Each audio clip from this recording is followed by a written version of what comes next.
11.5, multiplying and dividing rational expressions. So you're multiplying and dividing fractions that have variables. That's essentially what we're doing. Okay, and so to multiply, it's really easy. You just multiply across. So you multiply the numerators across, and then the denominators across, and then you reduce. So 2/3 times 5/7, so you remember 2 times 5 over 3 times 7. Well, to divide, you need to multiply by the reciprocal. Okay, so we're still multiplying, but you need to flip it over. Okay? So if you don't remember, the reciprocal equals the flip. And you only flip one of them over, because if you flip both of them over, you're doing the same thing. You're not dividing, you're just multiplying the two, okay, with both of them flipped over. Doesn't really make any sense. Okay, so multiplying and dividing rational expressions involving monomials. Let's try example number 1. I have 2x cubed times 15x to the 4th, or 2x cubed over 5x to the 5th, times 15x to the 4th over 8x squared. So let's multiply the numbers across. 2 times 15, well, that'll give me 30. And remember, x cubed times x to the 4th, you want to add exponents when multiplying, as long as you have the same base.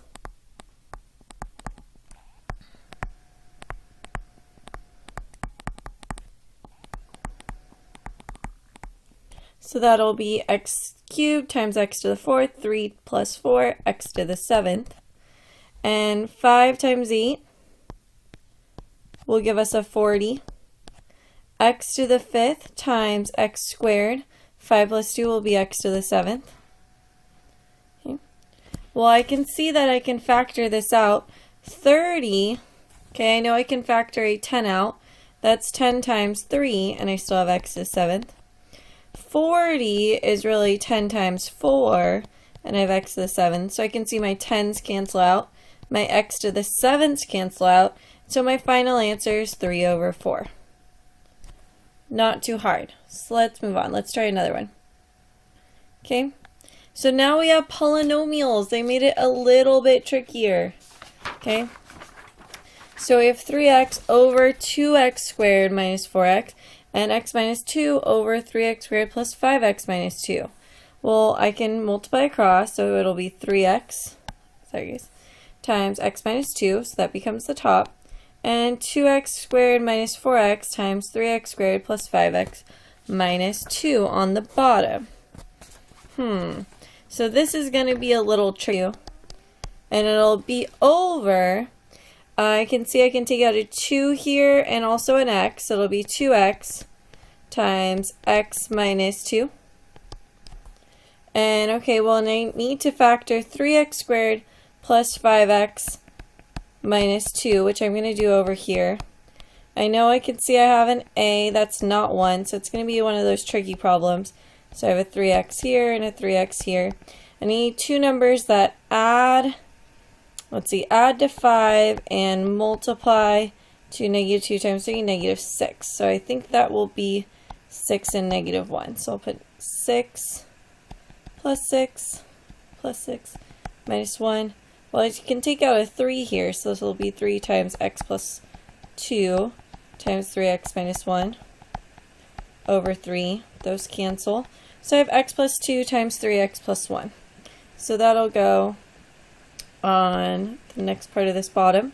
So it'll be x plus 2 times 3x plus 1. I hope you're writing smaller than I was. Sorry, minus 1. Minus 1. Okay, so now I can see, okay, well, my x minus 2's cancel out. These x's cancel out.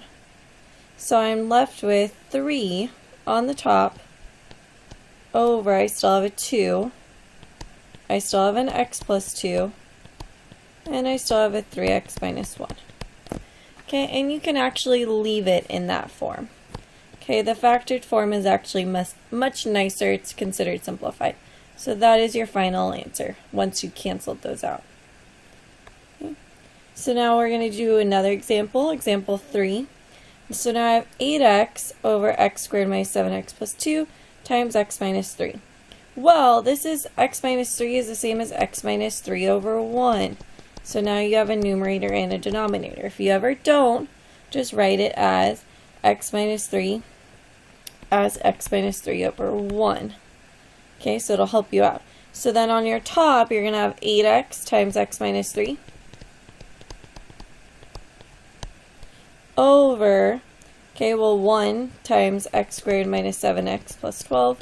That won't change. But now I know I need to factor x squared minus 7x plus 12. This one's easier though, because my a is a 1. So I need to add to negative 7 multiply to 12. I could do negative 6 and, well, no, negative 6 and negative 2 won't get me there. Negative 4 and negative 3. So I have negative x, x minus 4 times x minus 3. So you have 8x times x minus 3 over x minus 4 times x minus 3. Well, I can see my x minus 3's will cancel out, and you're left with 8x over x minus 4. And that is your final answer. And careful, some people are going to say, okay, well, can I cancel out this x and this x? That is a big no-no.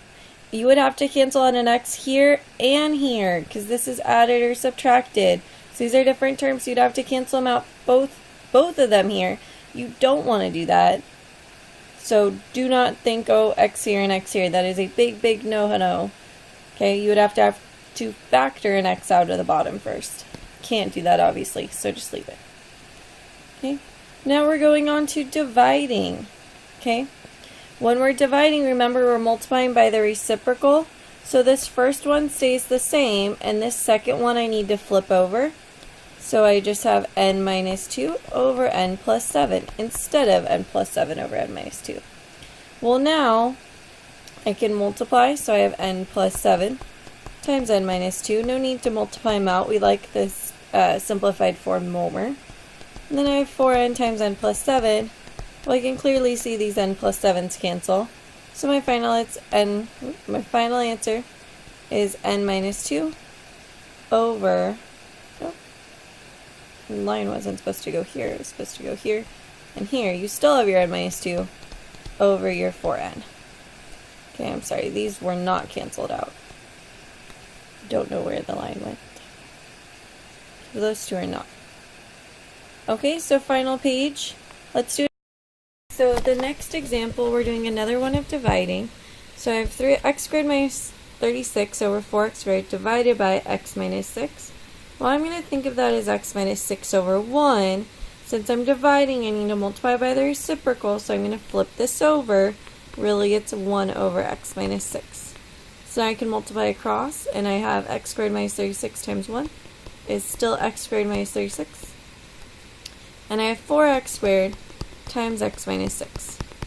Well, this is actually kind of tricky. I can factor x squared minus 36. It doesn't look like I can, but I can. Really, in there, the middle there is a 0x. And this only works because I know 36 is a perfect square and this is a subtraction. That's the only reason it works. So I need to add to 0 and multiply to negative 36. Well, that's easy. I have positive 6 and negative 6. So my two factors are x plus 6 and x minus 6. So you have x plus 6 times x minus 6 over 4x squared times x minus 6. So these cancel and you have x plus 6 over 4x squared, and that's all I can do. Let's look at 2 on the bottom here. I'm going to do 1 and 3 with you, and you can do 2 and 4 on your own.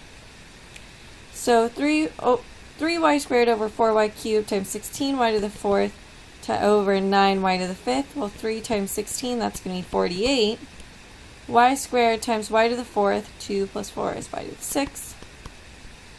4 times 9 is 36. Y cubed times y to the 5th will be y to the 8th.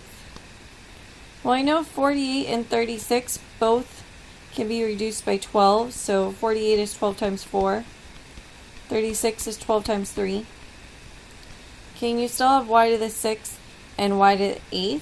Well, y to the 8th I know is bigger, so I'm going to have some y's left over. And so really when I take out y to the 6th, I'm going to have y to the squared left over. because y to the 8th is really y to the 6th times y squared, right? Because 6 plus 2 gives me 8. So this really is y to the 8th. And I just wanted to make these match. They can cancel. So I can see I can cancel those 12s and those y to the 6s to be left with a 3 on the bottom and a y squared. So my final answer is 4 over 3y squared. Okay, now I'm dividing here, so I need to multiply by the reciprocal. So really it'll be 2n plus 3 over n times n plus 3 over 2n plus 3.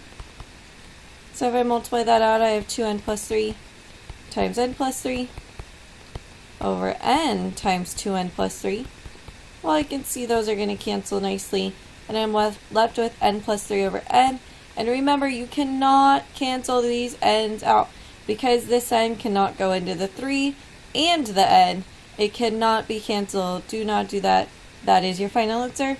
Try 2 and 4 on your own, and you are done with the notes, and I will see you tomorrow.